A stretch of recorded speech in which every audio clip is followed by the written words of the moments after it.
look out the weather window. Let me see. Hang on. It's a little out there. Ooh, it is so bright, bright, bright, bright, and warm. I would imagine. I don't know. I've been here preparing, and I've been having issues with my computer. Hopefully, it doesn't screw up. I did my live reading and it froze on me. Yes, yes, yes, it does that. So we're going to be reading to you today from Childe Harold's Pilgrimage, Canto 2, and stanzas 41 to 50 inclusive. And then we will be turning to Mr. William Shakespeare and Sonnet 21. And after that, the big long one, Endymion. Yes, that's how you say it. I know. I had to look it up. Endymion, Book 2 by John Keats. And who was Endymion? Well, he was a shepherd, perhaps a prince, and in Greek mythology, of course. And the Titan moon goddess, Selene, the forerunner of Diana, I would imagine, saw him sleeping and fell in love with him, and asked Zeus, her cousin, if he would give him, that being Endymion, immortality. But she loved him so much, the way he looked as he slept, she said, can you just, keep him immortal, but, let him sleep? So he did, and she had 50 children with him. Nice dreams. Talk about a wet dream. They had 50 kids. Yeah, go figure.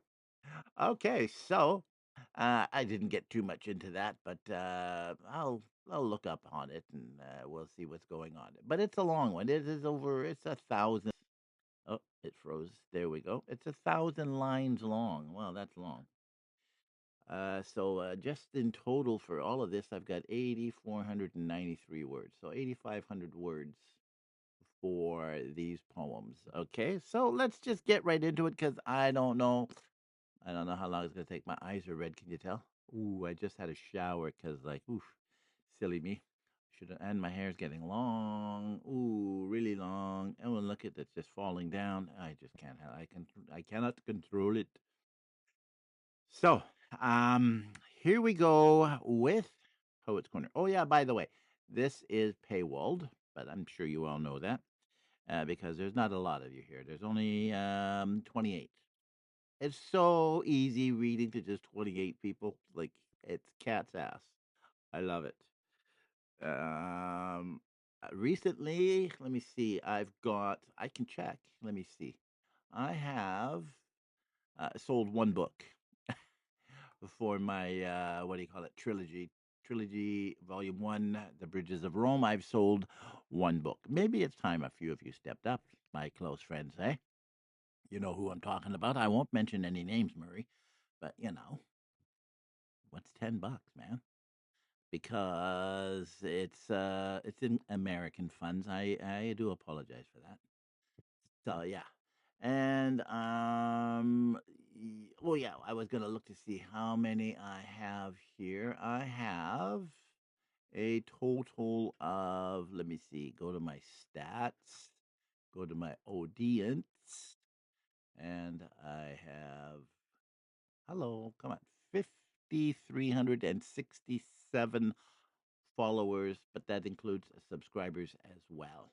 That's I don't mind, 5,300 people. Like, holy smokes. I can't picture that. I have 1,174 subscribers, 28 paid, of which I believe 4 or maybe 5 are comped for different reasons. I don't have to explain them to you. But it's got this little thingy here that says, well, it's had it for a long time. It's an arrow going down. It says it's gone down. So far, it's gone down 86.5%. At one time, I had an income of $700, and now my income is $559, down 11% from the 629 that I had just a little before that. So, yeah, shit happens, eh? What can I say? What can I say? So, yeah, let me see. I had 707 in 2025, August of last year, that is. August of last year. And then all of a sudden, boom, it went for a drop. 685, boom, another one, 681, boom, 643. And now I'm down to 596 and 558.67, as they call it, 559. They do round up. Nice of them, isn't it? Yeah, yeah. But my subscribers have been jumping, like jumping. I had 1,174 6 days ago. Then I dropped. I dropped down to what was it? Oh God, I don't know. I dropped down to 1170 or something like that. I lost four in one day. But you know what? It doesn't bother me. It used to when I was younger. It used to bother me because I thought that it was me. It's not me. It's you. It's the people that subscribe. Sometimes people just subscribe because they don't know what they're looking for. And that's true. They just don't know what they want, and so then they look at it, then they read it, and they go, "No, that's not for me." But yeah, well, it is what it is. That's okay. So, yeah, it would be nice if you bought Trilogy for 7.99. I think it is. Let me see. I let me see. Yeah, 7.99 American, which is what is it, 11.29 Canadian or something like that. Yeah. So then I've had 16 visits this week, down 11%. I had 18 visits last week. I've had one conversion out of the 122 visits, and that is 0.82 conversion rate. Not very good. But hey, we're running neck and neck here. Top countries for looking America at 52 and Canada at 49. So let's go. Way to go, Canada. And then we have Ireland at 5, Sweden at 5, and Germany sucking the hind tit at 3. Should be Holland, shouldn't it? I mean, I have relatives that are on here. You'd think that well, wait, they don't even pay either. Oh, what can I say? My brother hasn't even bought one. Oh yeah, right. I was supposed to give him one cuz it's his birthday this weekend. So I have to gift him one. Oh, that hurts. You know that, right? Because he's my brother, my older brother. Let me see, how old will he be? I am 68. He'll be 79. Holy smokes. That's old age, isn't it? Okay, so onwards and upwards. Child Harold's Pilgrimage, Canto 2, stanzas 41 to 50 inclusive. I will do my best, and well, we'll see how that goes. Sometimes your best just isn't good enough and you still screw up. Uh, so, but when he saw the evening star above Leucadia's far projecting rock of woe, and hailed the last resort of fruitless love, he felt, or deemed he felt, no common glow.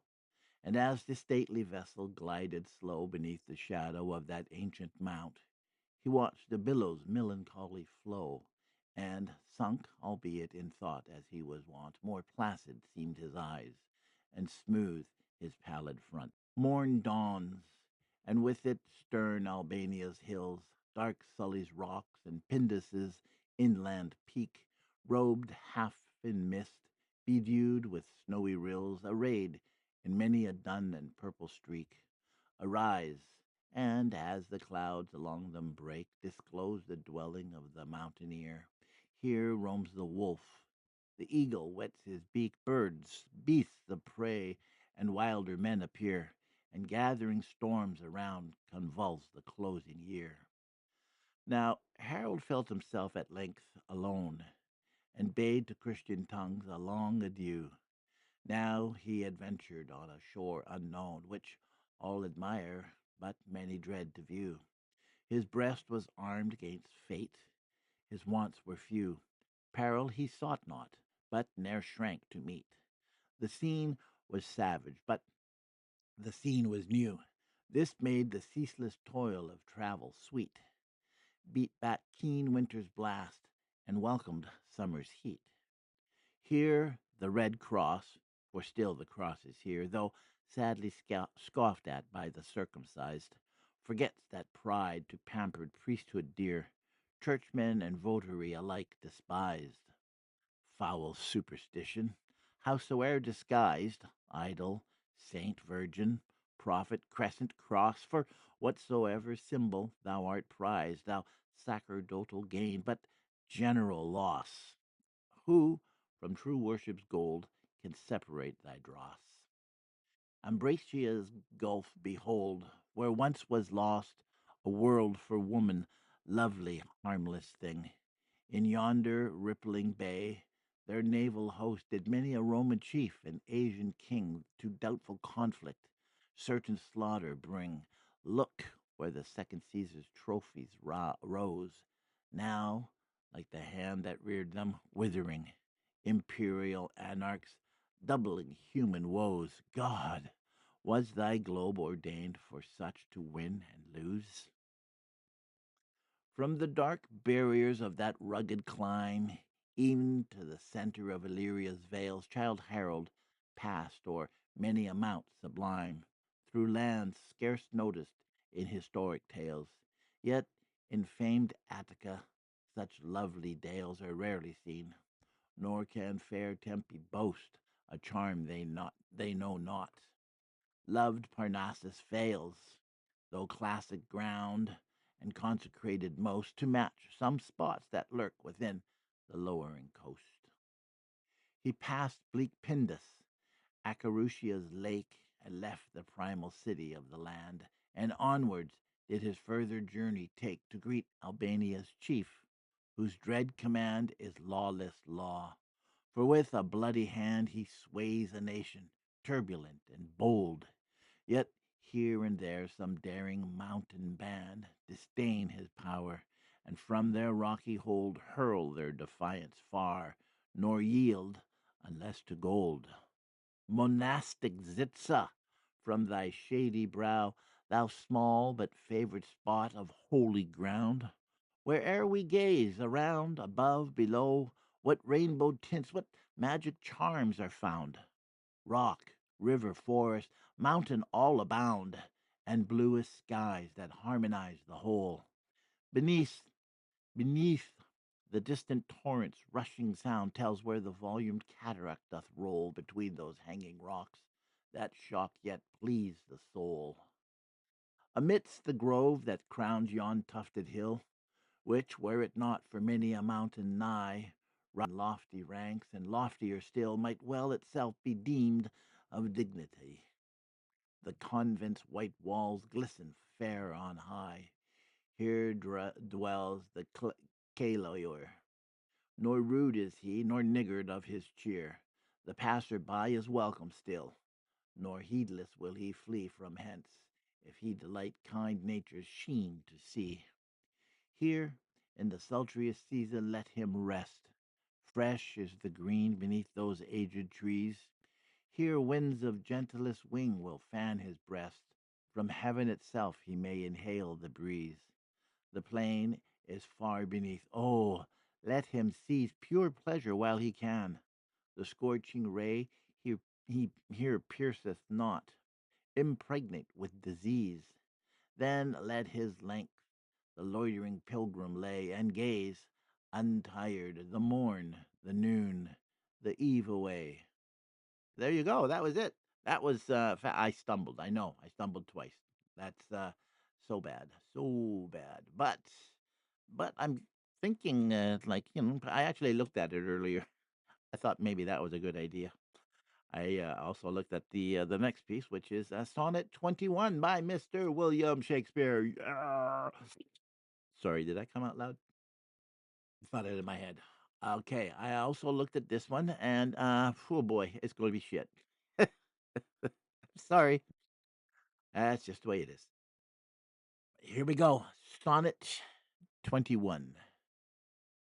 So, is it not with me as with that muse stirred by a painted beauty to his verse, who heaven itself for ornament doth use, and every fair with his fair doth rehearse, make a couplement of proud compare, with sun and moon, with earth and sea's rich gems, with with April's firstborn flowers, and all things rare that heaven's air in this huge rondure hems.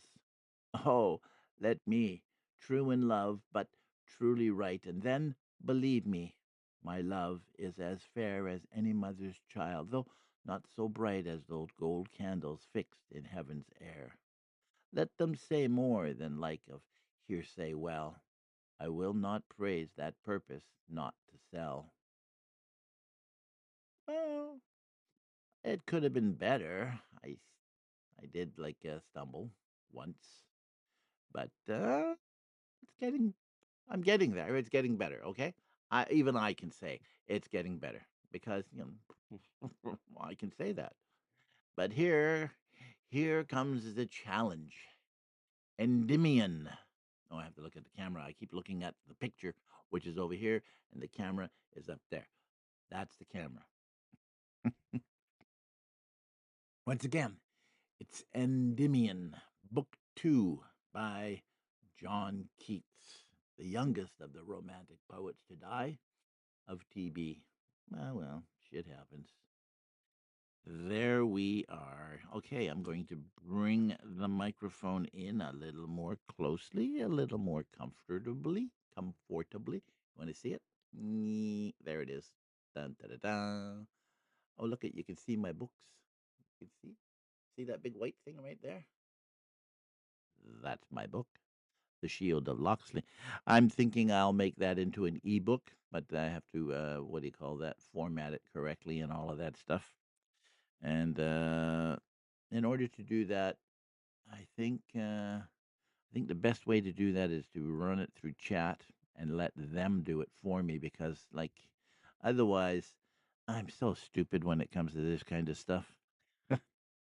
I'm not computer savvy. It's like well, that's why I have issues. Look at I'm frozen right now. Like running out of what's that thing? I'm running out of memory on my computer. I got to figure out how to fix all of that. It's like wow. What do I know? What do I know? Anyway, here we go. Anyway, the wind blows. Oh, sorry. Endymion. I am delaying it, aren't I? Book 2. O sovereign power of love. O grief. O balm. All records, saving thine, come cool and calm and shadowy through the mist of past years. For others, good or bad, hatred and tears have become indolent.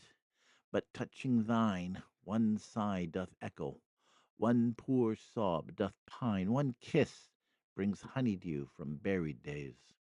The woes of Troy, towers smothering o'er their blaze, stiff holden shields, far piercing spears, keen blades, struggling, and blood and shrieks, all dimly fades into some backward corner of the brain. Yet in our souls we feel amain the close of Troilus and Cressid sweet.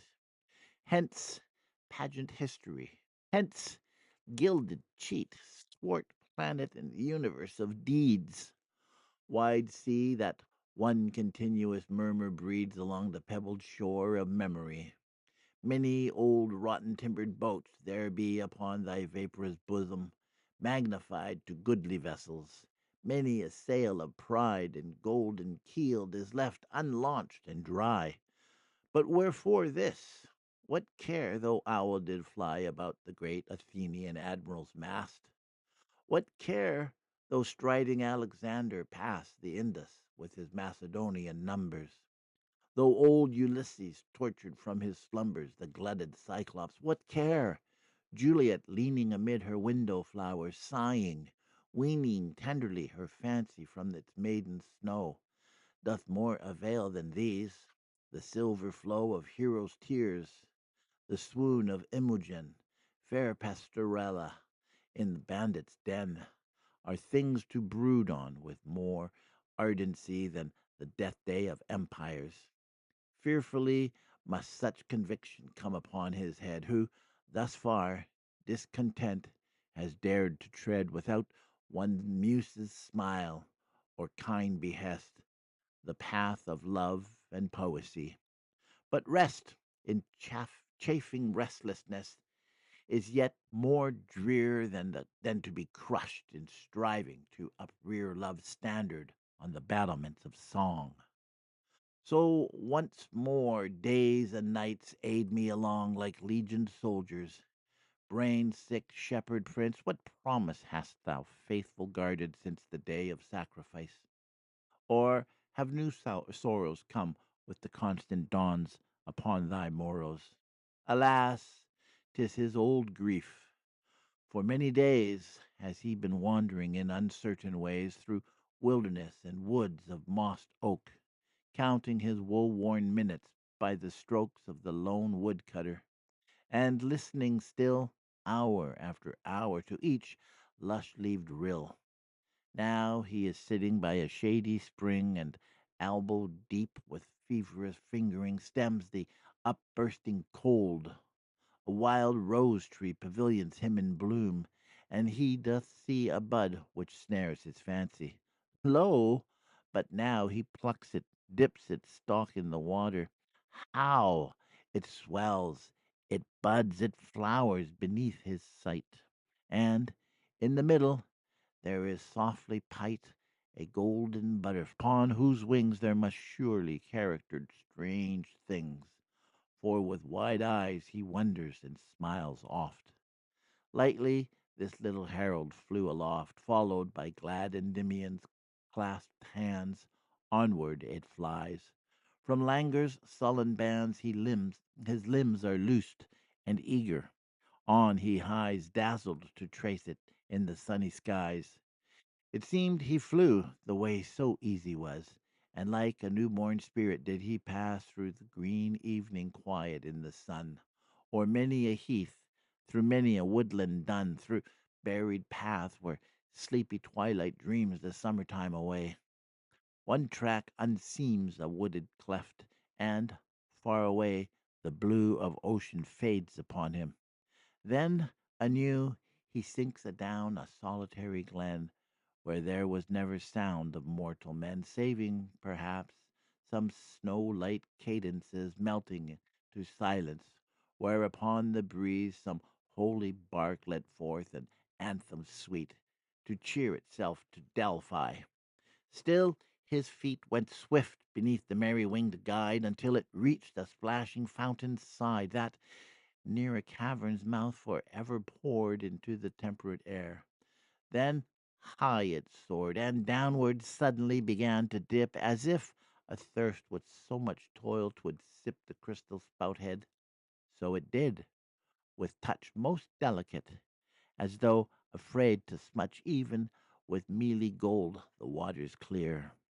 But at that very touch, to disappear so very quick was strange.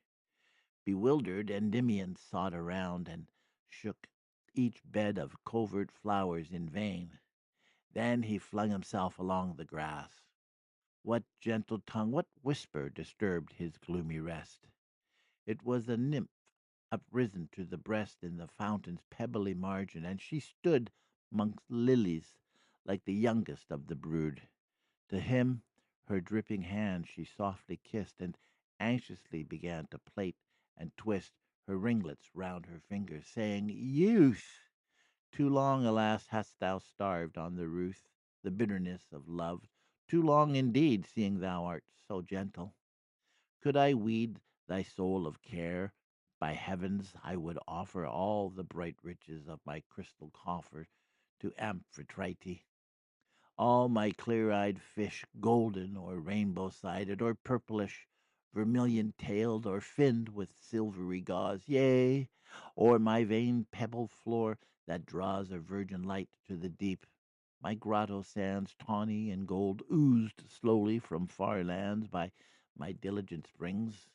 My level lilies, shells, my charming rod, my potent river spells, yes, everything, even to the pearly cup Meander gave me, for I bubbled up to fainting creatures in a desert wild. But woe is me, I am but as a child to gladden thee, and all I dare to say is that I pity thee, that on this day I've been thy guide, that thou must wander far in other regions, past that scanty bar to mortal steps, before thou canst be ta'en from every wasting sigh, from every pain into the gentle bosom of thy love. Why is why it is thus no one knows in heaven above, but a poor naiad, I guess not. Farewell, I have a ditty for my hollow Sal. Hereat she vanished from Endymion's gaze, who brooded o'er the water in amaze, and dashing fount poured on, and pool lay half asleep, in grass and rushes cool, quick water flies, and gnats were sporting still, and fish were dimpling, as if good nor ill had fallen out that hour. The wanderer, holding his forehead to keep off the blur of smothering fancies, patiently sat down, and, while beneath the evening's sleepy frown glowworms began to trim their starry lamps, thus breathed he to himself, whoso encamps to take a fancied city of delight, oh, what a wretch is he! And when 'tis his, after long toil and travelling, to miss the kernel of his hopes, how more than vile! Yet for him there's refreshment even in toil. Another city doth he set about, free from the smallest pebble head of doubt that he will seize on trickling honeycombs. Alas, he finds them dry, and then he foams, and onward to another city speeds. But this is human life, the war, the deeds, the disappointment, the anxiety. Imagination struggles far and nigh, all human, bearing in themselves this good, that they are still the air, the subtle food, to make us feel existence, and to shew how quiet death is. Where soul is, men grow. Where soil is, men grow, whether to weeds or flowers. But for me, there is no depth to strike in. I can see not earthly worth my compassing, so stand upon a misty jutting head of land. Alone? No, no, and by Orphean lute, when mad Eurydice is listening to't, I'd rather stand upon this misty peak, with not a thing to sigh for or to seek, but the soft shadow of my thrice seen love, than be I care not what. O meekest dove of heaven, O Cynthia 10 times bright and fair, from thy blue throne now filling all the air, glance but one little beam of tempered light into my bosom, that the dreadful night of tyranny of love be somewhat scared. Yet I do not so, sweet queen. One torment spared would give a pang to jealous misery worse than the torment self. But rather tie large wings upon my shoulders, and point out my love's fair dwelling. Though the playful rout of Cupids shun thee, too divine art thou, too keen in beauty, for thy silver prow not have dipped in love's most gentle stream.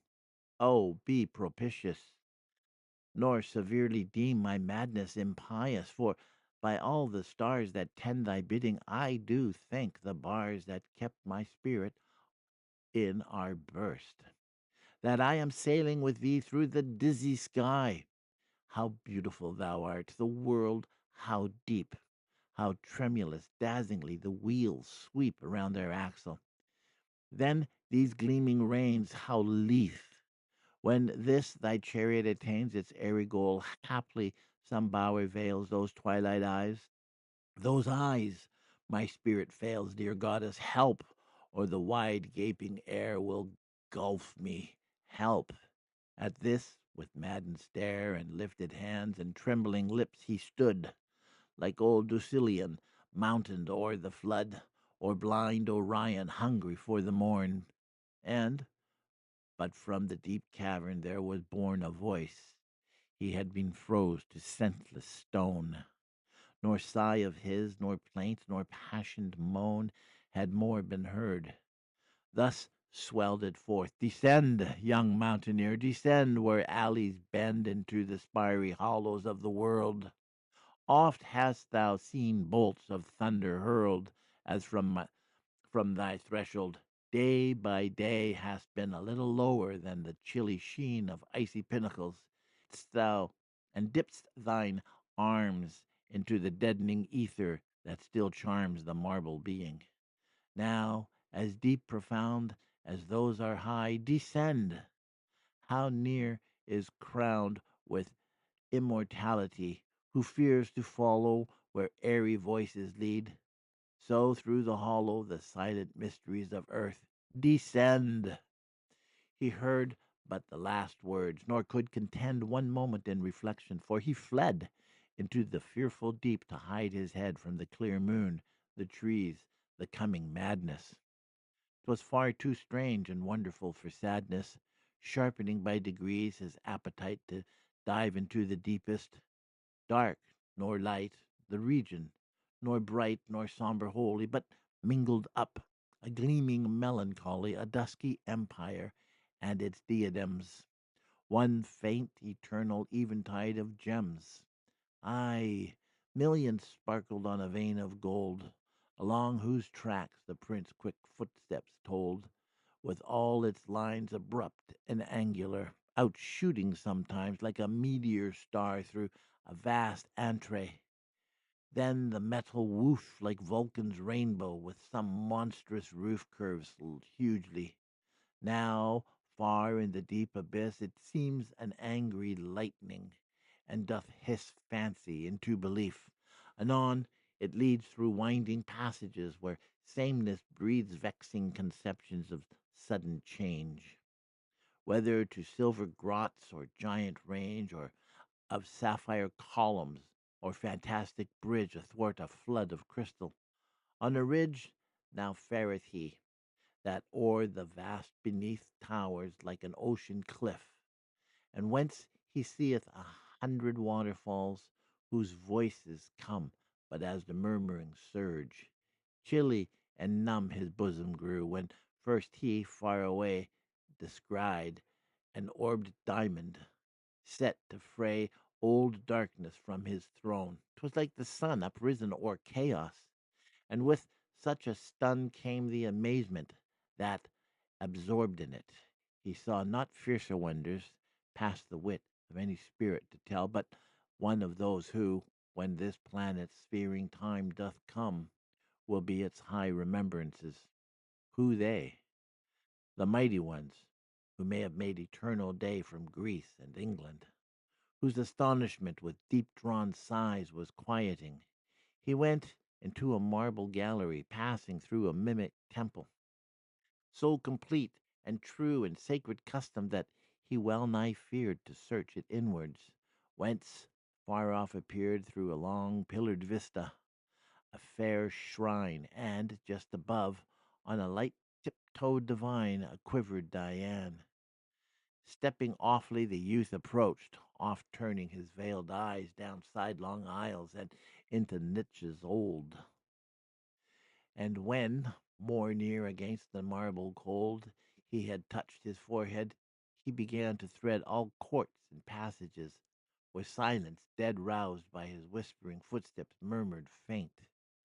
And long he traversed to and fro to acquaint himself with every mystery and awe, till, weary, he sat down before the maw of a wide outlet, fathomless and dim to wild uncertainty and shadows grim.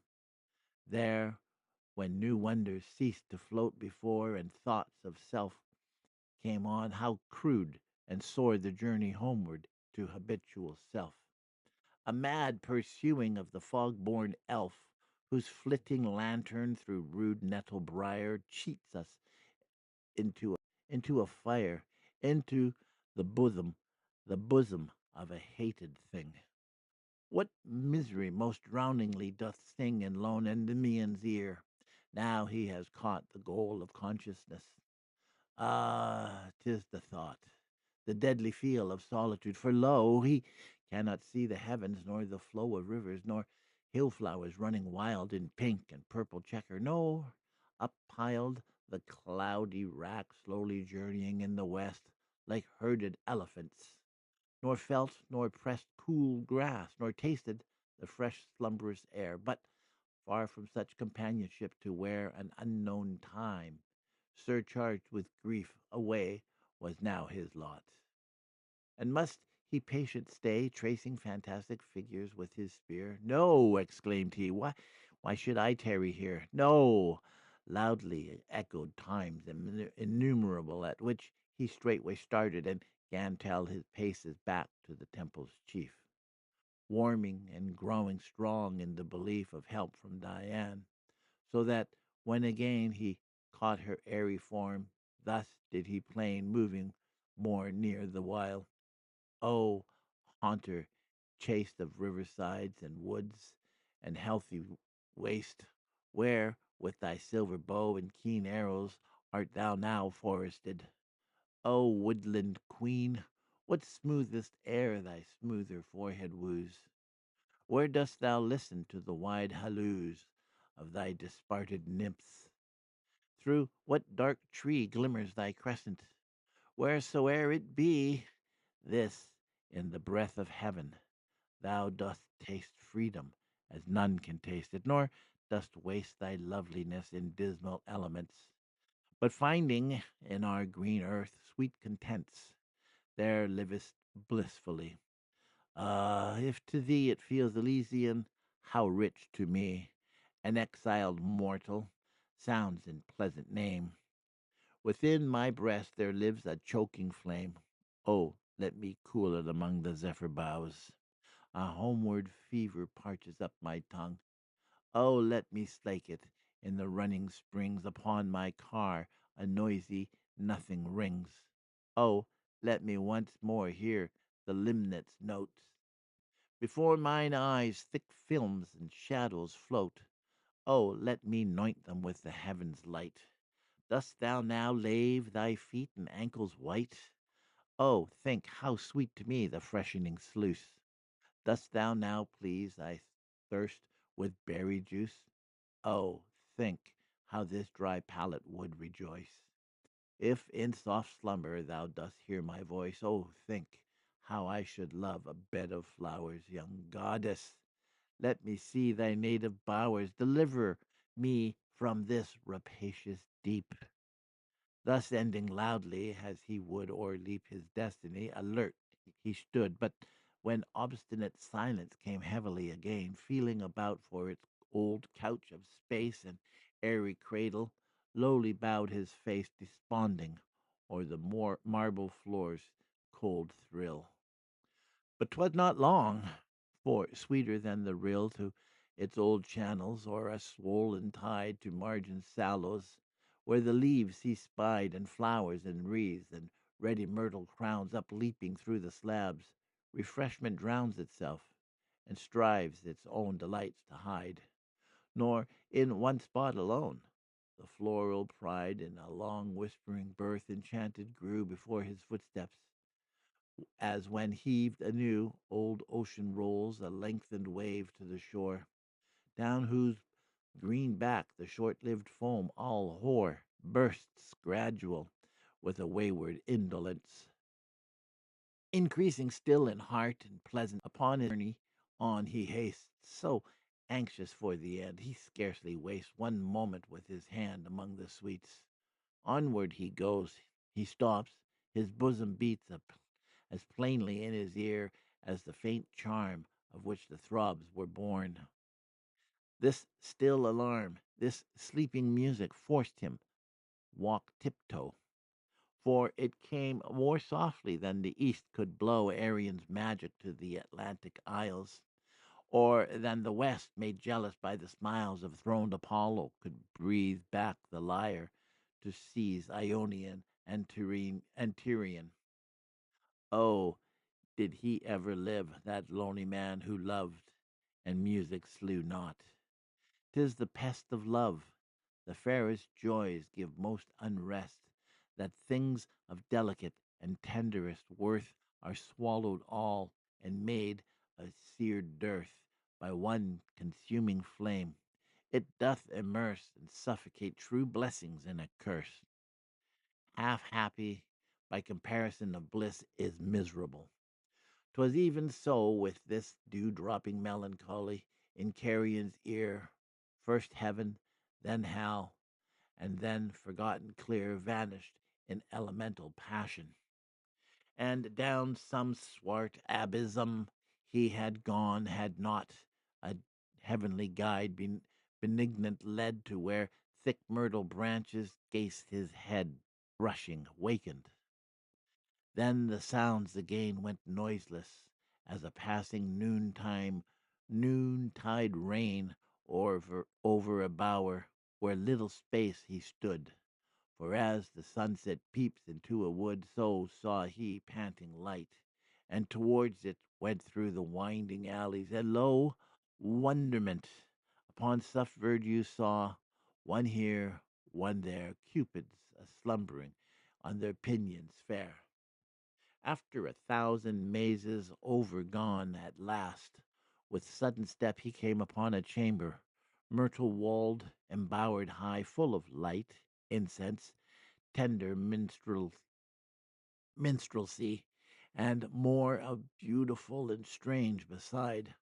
For on a silken couch of rosy pride, in midst of all, there lay a sleeping youth of fondest beauty, fonder, in fair sooth, than sighs could fathom, or contentment reach, and coverlids gold tinted like the peach of or ripe October's faded marigolds, fell sleek about him in 1,000 folds, not hiding up an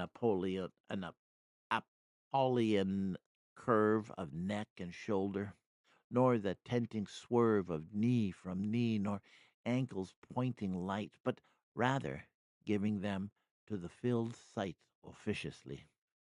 Sideways his face reposed on one white arm, and tenderly unclosed by tenderest pressure a faint damask mouth to slumbery pout, just as the morning south disparts a dew-lipped rose.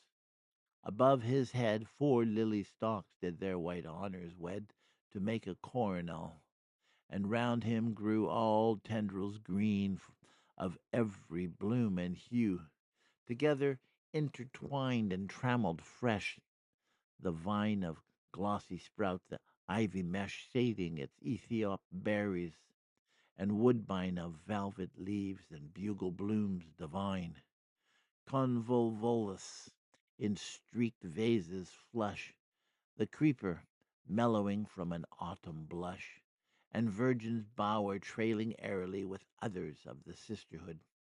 Hard by stood serene cupids watching silently, one kneeling to a lyre touched, muffled to death the pathos with his wings, and ever and anon uprose to look at the youth's slumber, while another took a willow bow, distilling odorous dew, and shook it on his hair. Another flew in through the woven roof and fluttering wise rained violets upon his sleeping eyes. At these enchantments, and yet many more, the breathless Latmian wandered o'er and o'er, until, impatient in embarrassment, he forthright passed, and lightly treading went to that same feathered lyrist, who straightway, smiling, thus whispered, "Though from upper day thou art a wanderer, and thy presence here might seem unholy, be of happy cheer, for 'tis the nicest touch of human honor when some ethereal and high favoring donor presents immortal bowers to mortal sense. As now 'tis done to thee, Endymion, hence was I in no wise startled. So recline upon these living flowers. Here is wine, alive with sparkles. Never, I aver, since Ariadne was a vintager, so cool a purple. Taste these juicy pears sent me by sad Vertumnus, when his fears were high about Pomona. Here is cream, deepening to richness from a snowy gleam, sweeter than that nurse Amalthea skimmed for the boy Jupiter. And here, undimmed by any touch, a bunch of blooming plums ready to melt between an infant's gums. And here is manna picked from Syrian trees in starlight by the three Hesperides. Feast on, and meanwhile I will let thee know of all these things around us. He did so, still brooding o'er the cadence of his lyre, and thus I need not any hearing tire by telling how the sea-born goddess pined for a mortal youth, and how she strove to bind him in all unto her doting self, who would not be so prisoned. But, found elf, he was content to let her amorous plea faint through the careless arms, content to see the unseized heaven dying at his feet, content, O fool, to make a cold retreat when on the pleasant grass such lovelorn lay sorrowing, even when every tear was born of diverse passion, when her lips and eyes were closed in sullen moisture, and quick sighs came vexed and pettish through her nostrils small. Hush! No, exclaim, yet justly mightst thou call curses upon his head.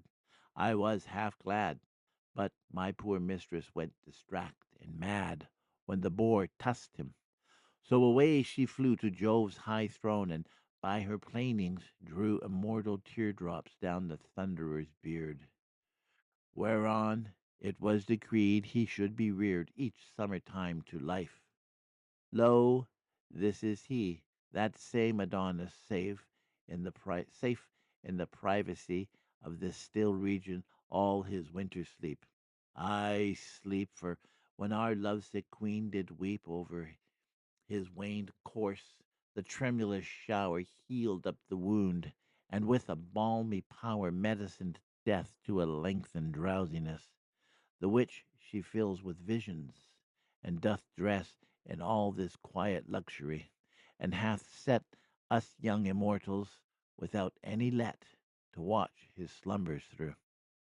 'Tis well nigh past to a moment's filling up, and fast she scuds with summer breezes to pant through the first long kiss, warm firstling to renew embowered sports in Cytherea's isle. Look, how those winged listeners all this while stand anxious. See, behold, this clamant word broke through the careful silence, for they heard a rustling noise of leaves, and out there fluttered pigeons and doves. Adonis something muttered, the while one hand, the earth upon his thigh, lay dormant, moved, convulsed, and gradually up to his forehead. Then there was a hum of sudden voices echoing, "Come, come, arise, awake!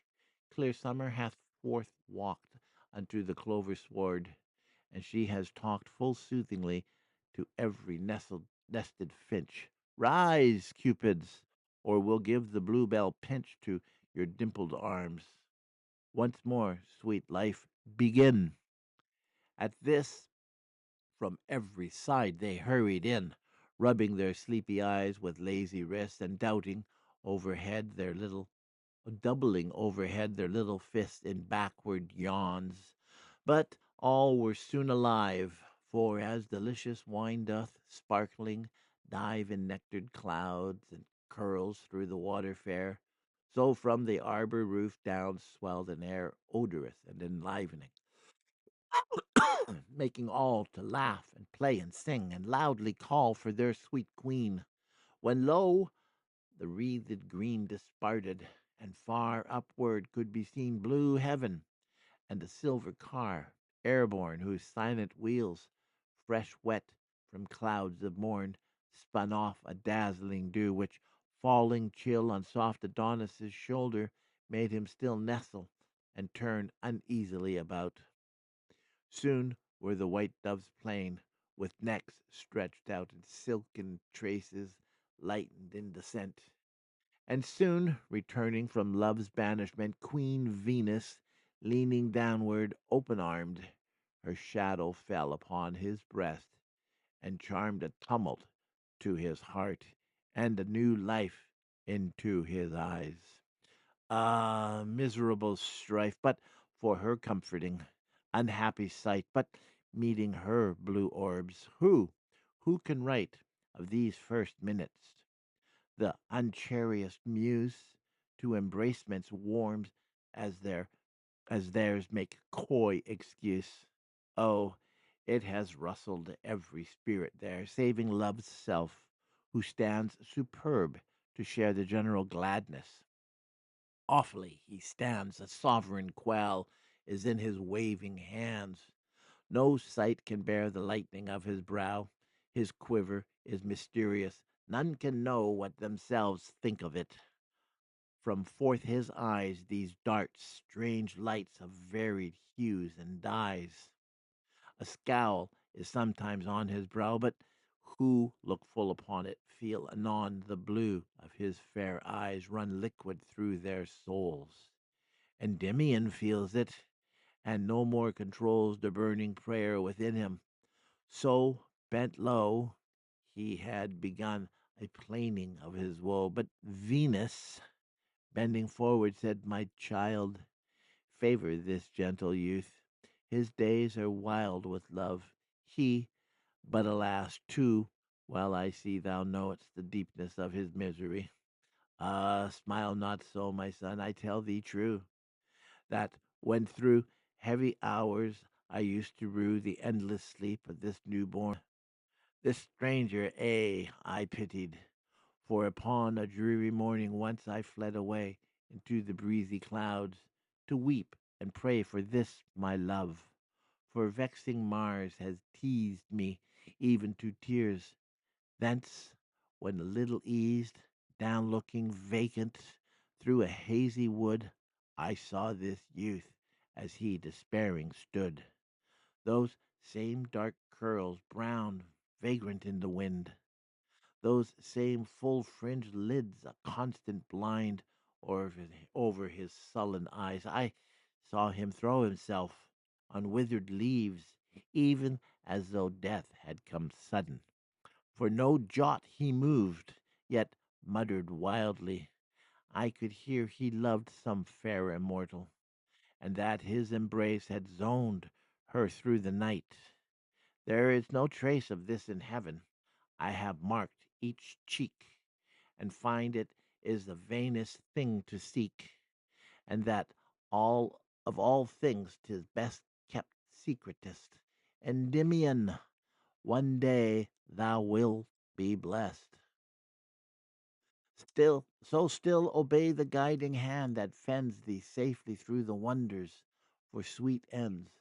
'Tis a concealment needful in extreme, and if I guessed not so, the sunny beam thou shouldst mount up to with me. Now, adieu. Here must we leave thee. At these words up flew the impatient doves, up rose the floating car, up went the hum celestial. High afar the Latmian saw them minish into naught, and when all were clear vanished. Still he caught a vivid lightning from that dreadful bow. When all was darkened with Etnian throe, the earth closed, gave a solitary moan, and left him once again in twilight lone. He did not rave, he did not stare aghast, for all those visions were o'ergone and past, and he in loneliness. He felt assured of happy times when all he had endured would seem a feather to the mighty prize.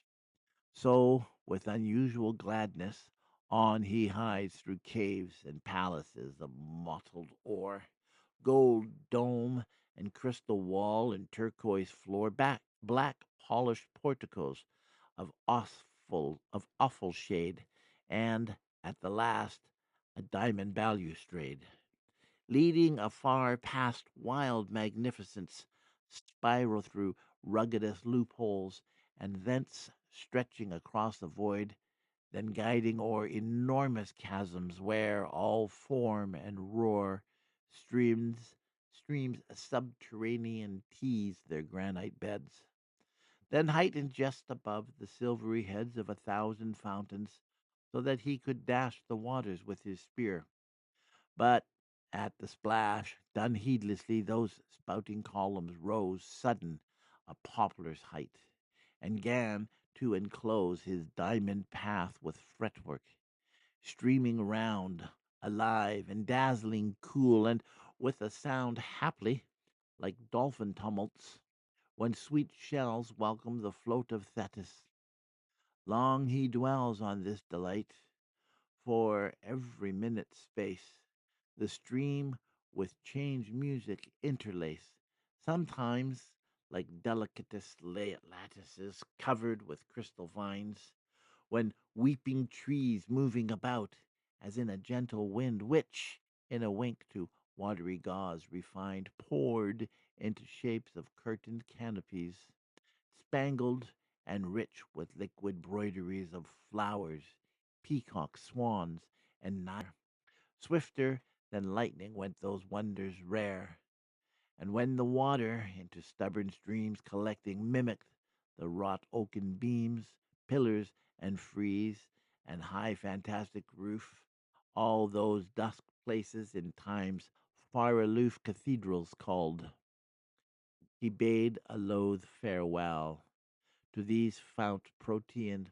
passing gulf and dell and torrent, and 10,000 jutting shapes half seen through deepest gloom, and grisly gapes, blackening on every side, and overhead a vaulted dome like heavens, far bespread with starlight gems. Ay, all so huge and strange the solitary felt a hurried change working within him into something dreary, vexed like a mourning eagle lost and weary, and pure-blind amid foggy midnight wolds. But he revives at once, for who beholds new sudden things, nor casts his mental slough forth from a rugged arch? In the dusk below came Mother Sybil, alone, alone in sombre chariot, dark foldings thrown about her majesty, and front death pale with turrets crowned. Four maned lions hail the sluggish wheels, solemn their toothed maws, their surly eyebrows hidden, heavy paws uplifted drowsily, and nervy tails cowering their tawny brushes. Silent sails this shadowy queen athwart, and faints away in another gloomy arch. Wherefore delay, young traveler, in such a mournful place? Art thou wayworn, or canst not further trace the diamond path? And does it indeed end abrupt in middle air? Yet earthward bend thy forehead, and to Jupiter cloud-born call ardently. He was indeed wayworn, abrupt, in middle air his way was lost. The cloud-born Jove he bowed, and there crossed towards him a large eagle, twixt whose wings, without one impious word, himself he flings, committed to the darkness and the gloom. Down, down, uncertain to what pleasant doom, swift as a fathoming plummet, down he fell through unknown things, till exhaled asphodel and rose with spicy fannings interbreathed, came swelling forth where little caves were wreathed so thick with leaves and mosses that they seemed large honeycombs of green, and freshly teemed with airs delicious. In the greenest nook the eagle landed him, and farewell took. It was a jasmine bower all bestrown with golden moss. His every sense had grown ethereal for pleasure. Above his head flew a delight half graspable. His tread was Hesperian. To his capable ears silence was music from the holy spheres.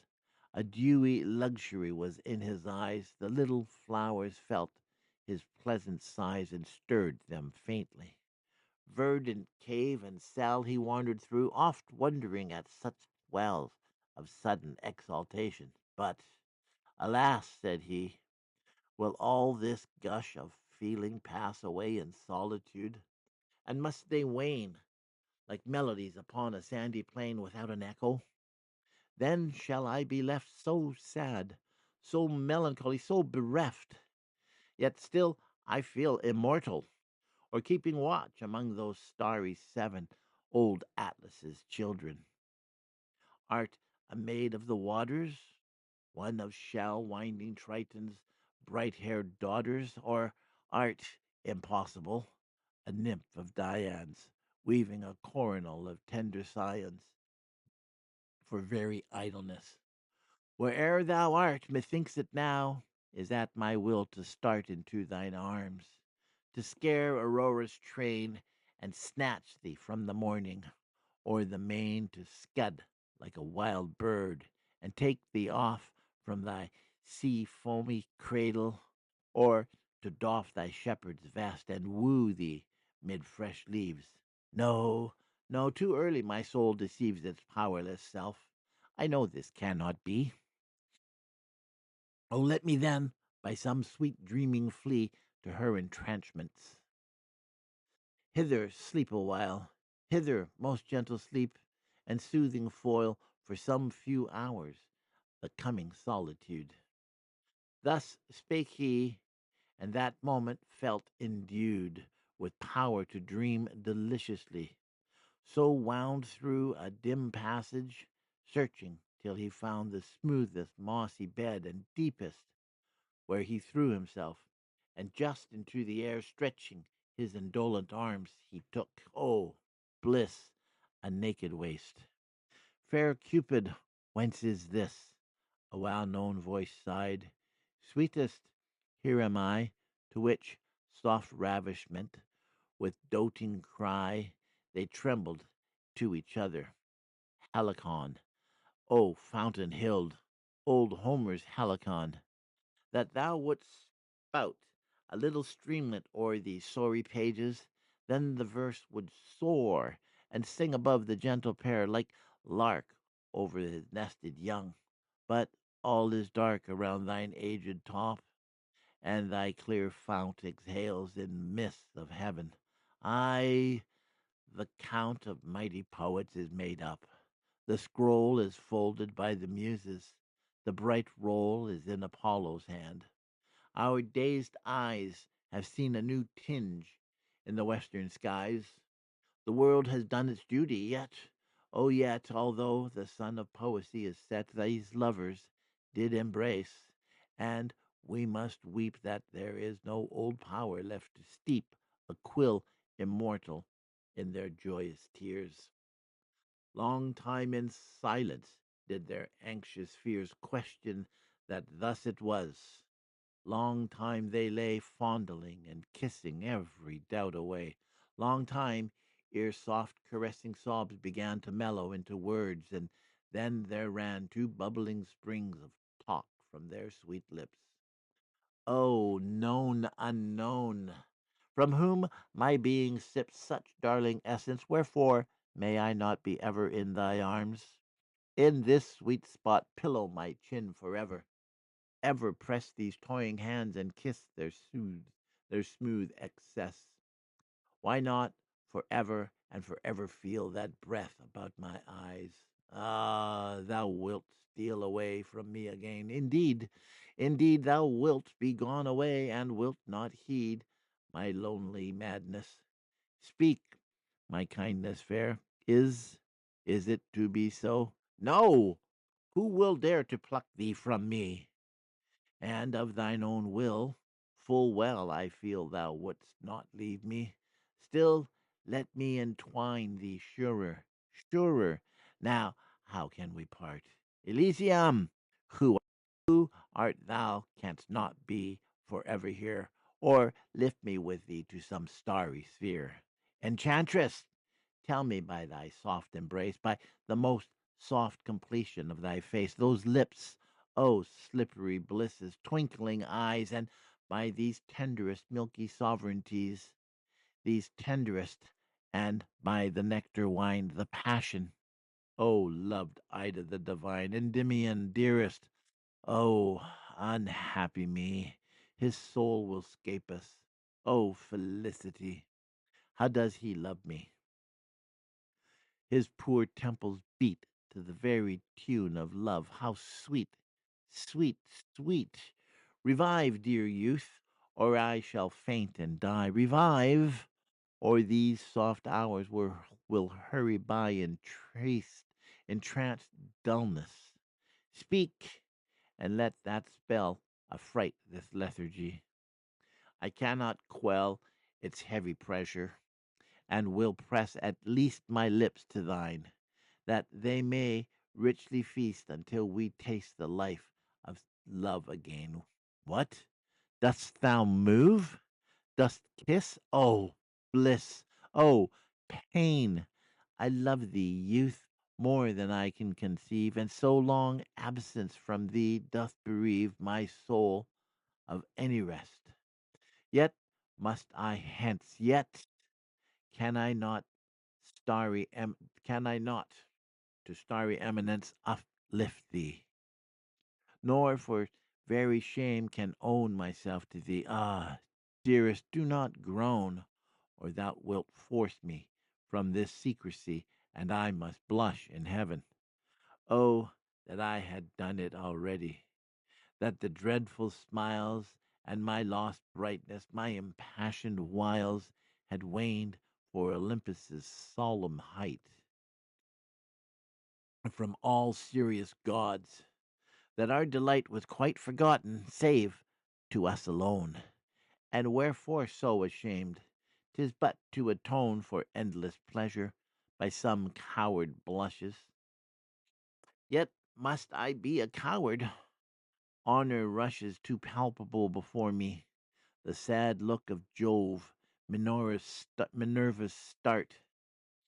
No blossom shook with awe of purity, no Cupid pinion in reverence veiled, my crystalline dominion half lost, and all old hymns made nullity. But what is this to love? Oh, I could fly with thee into the ken of heavenly powers, so thou wouldst thus for many sequent hours press me so sweetly. Now I swear at once that I am wise, that Pallas is a dunce. Perhaps her love, like mine, is but unknown. Oh, I do think that I have been alone in chastity. Yes, Pallas has been sighing. With every eye she saw my hair uptying with fingers cool as aspen leaves. Sweet love, I was as vague as solitary dove, nor knew that nests were built. Now a soft kiss, ay, by that kiss I vow an endless bliss, an immortality of passions thine. Ere long I will exalt thee to the shine of heaven ambrosial, and we will shade ourselves whole summers by a river glade, and I will tell thee stories of the sky and breathe thee whispers of its minstrelsy. My happy love will overwing all bounds. Oh, let me melt into thee. Let the sounds of our close voices marry at their birth. Let us entwine hoveringly. O dearth of human words, roughness of mortal speech, lispings empyrean, while I sometime teach thine honeyed tongue lute breathings, while I gasp to have thee understand, now while I clasp thee thus, and weep for fondness. I am pained, Endymion. Woe, woe! Is grief contained in the very deeps of pleasure, my sole life? Hereat, with many sobs, her gentle strife melted into a languor. He returned, entranced vows and tears. Yet, who have yearned with too much passion, will here stay and pity, for the mere sake of truth, as 'tis a ditty not of these days, but long ago 'twas told by a cavern wind unto the forest old, and then the forest told it in a dream to a sleeping lake whose cool and level gleam a poet caught as he was journeying to Phobos's shrine, and in it he did fling his weary limbs, bathing an hour's space, and after, straight in that inspired place, he sang the story up into the air, giving it universal freedom.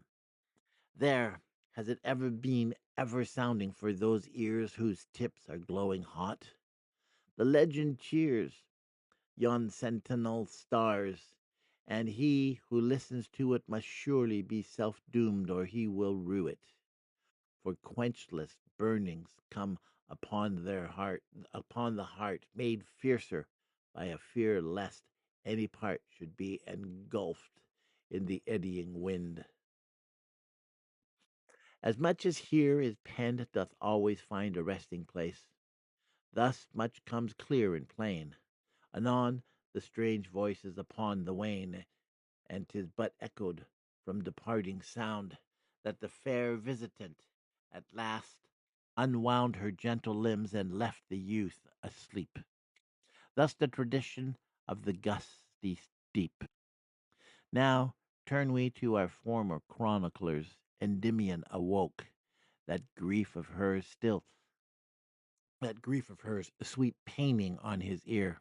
He sickly guessed how lone he was once more, and sadly pressed his empty arms together, hung his head, and most forlorn upon that widowed bed sat silently. Love's madness he had known, often with more than tortured lion's groans, moanings had burst from him. But now that rage had passed away. No longer did he wage a rough voiced war against the dooming stars. No, he had felt too much for such harsh jars. The lyre of his soul, Aeolian tuned, forgot all violence, and but communed with melancholy thought. Oh, he had swooned drunken from pleasure's nipple, and his love henceforth was dove-like. Loath was he to move from the imprinted couch, and when he did, 'twas with slow, languid pace, and face hid in muffling hands. So tempered, out he strayed, half seeing visions that might have dismayed Alecto's serpents, ravishments more keen than Hermes' pipes. When anxious did he lean over eclipsing eyes, and at that last it was a sounding grotto, vaulted, vast, overstudded with 1,000 pearls, and crimson mouthed shells with stubborn curls of every shape and size, even to the bulk in which whales arbor close, to brood and sulk against an endless storm. Moreover, too, fish semblances of green and azure hue, ready to snort their streams. In this cool wonder, Endymion sat down and gan to ponder on all his life, his youth, up to the day when, mid acclaim and feast and garlands gay, he stepped upon his shepherd throne to look the look of his white palace in the wild forest nook, and all the revels he had lorded there, each tender maiden whom he once thought fair, ev- where every friend and fellow woodlander passed like a dream before him. Then the spur of the old bards to mighty deeds, his plans to nurse the golden age mongst shepherd clans, that wondrous night, the great Pan festival, his sister's sorrows, and his wanderings all, until into the earth's deep maw he rushed.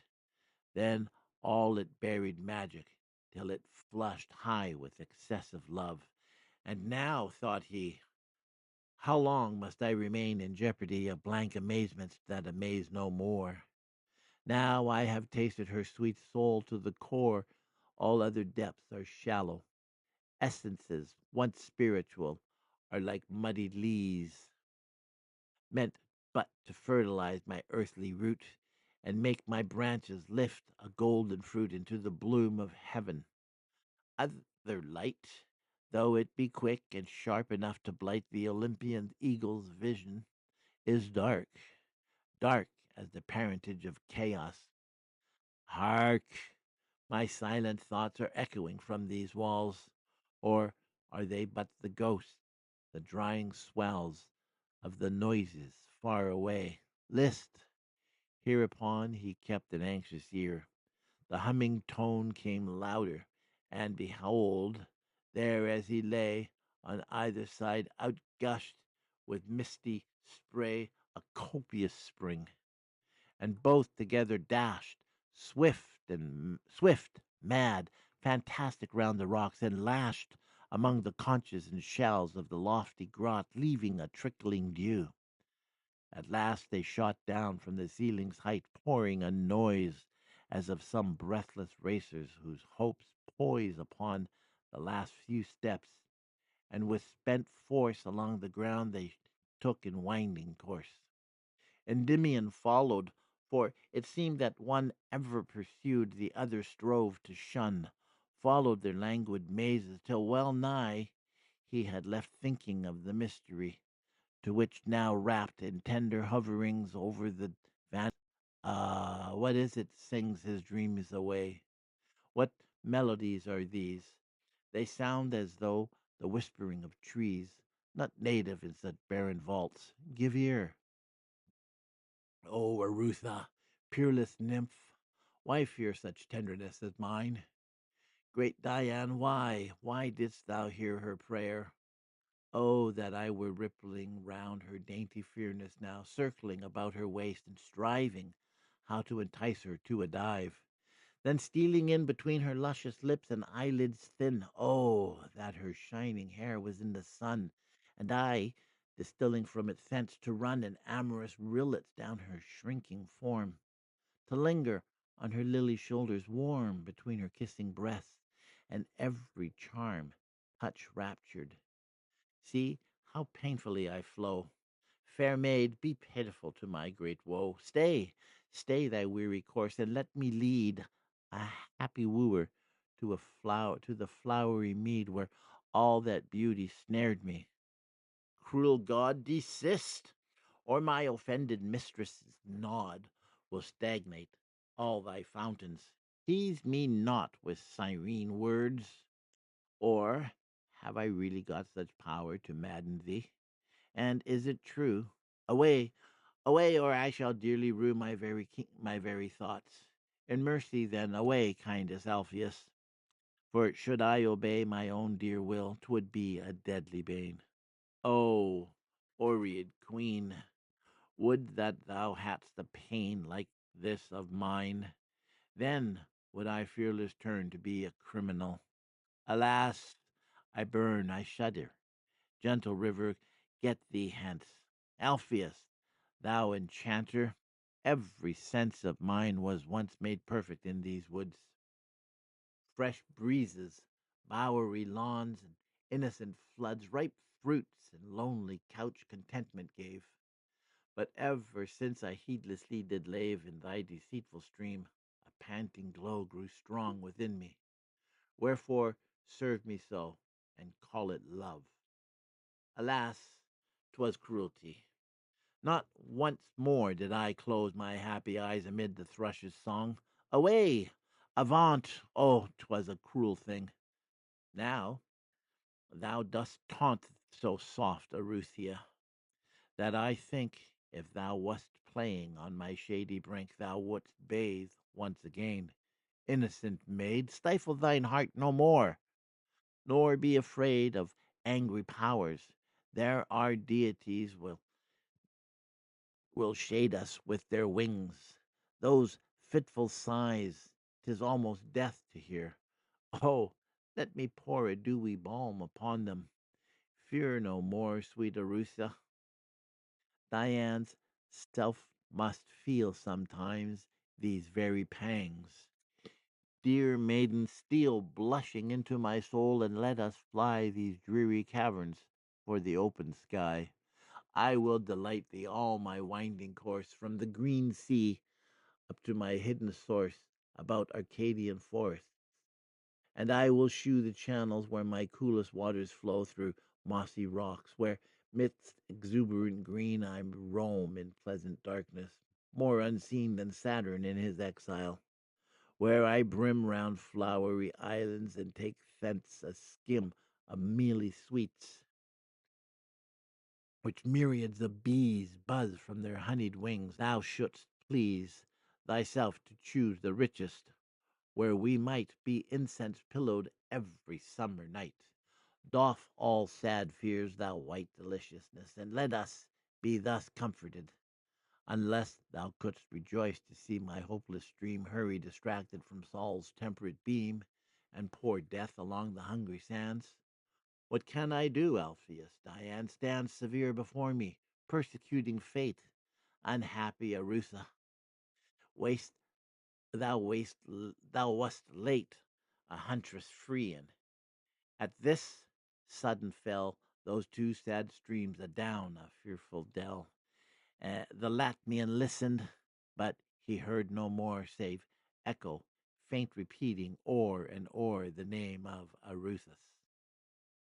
On the verge of that dark gulf he wept, and said, I urge thee, gentle goddess of my pilgrimage, be our eternal hopes to soothe, to assuage, if thou art powerful, these lovers' pains, and make them happy in some happy plains.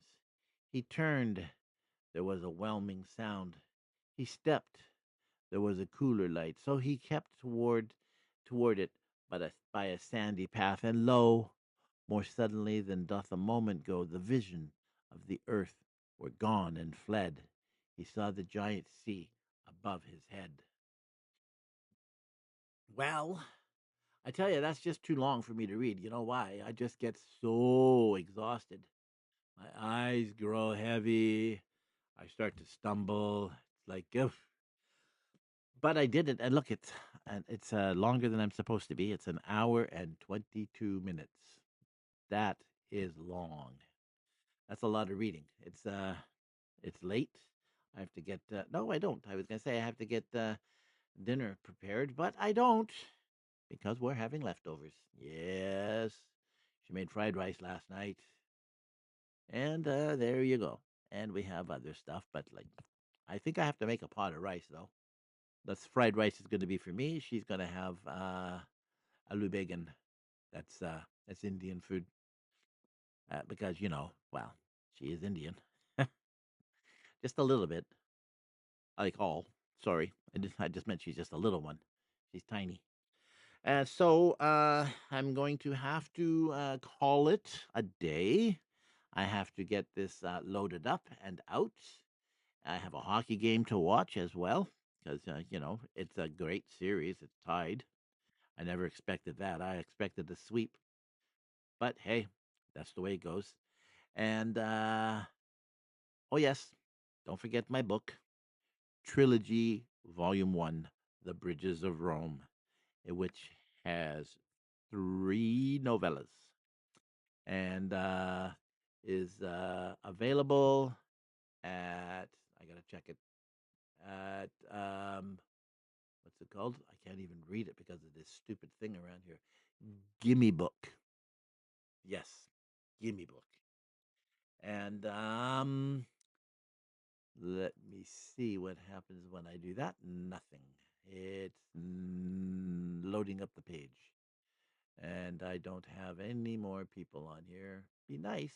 It would be nice if I could, you know, get a few more readers, a few more buyers, I should say. Because when I get to a certain amount, then I can get this printed up. And for the first 300 paid subscribers, I will send you a copy of the book. I'll mail it to you. All you send me a self-addressed stamped postcard of the city that you're in, something pretty maybe, and then I'll put it in a scrapbook and I will mail you a book. I'll just like I guess I'll put like I don't know 10 per page. I don't know how big are scrapbooks. I can't even remember. Yeah, 10 per page, both sides. I'll just tape them on there or whatever so I can flip them, read the address, and there you are. Bob's your uncle. Or Gurdeel, depends where you live. And I live in Little India here in Surrey, beautiful downtown Surrey, in Vancouver. BTC-TV, Channel 13. So I'm going to call it a day. Let me see what's happening here. I have to get things ready for my post. That's what we call it. Post. Create, post, recording studio, and we'll see what happens when I do that because I don't know what's going to happen with that, but we'll see. So I'm going to say ciao for now for BTC TV Channel 13. This has been Poets Corner, and I am your host, Ben Woostenberg, signing off and saying adieu. Ciao for now, arrivederci, and I will see you next week at the same bat time and the same bat channel. And I promise I'll get a haircut because look at it, just getting long there. Although I kind of like, I like the look, but a face made for radio, as they say. Okay, so here we go. Ciao.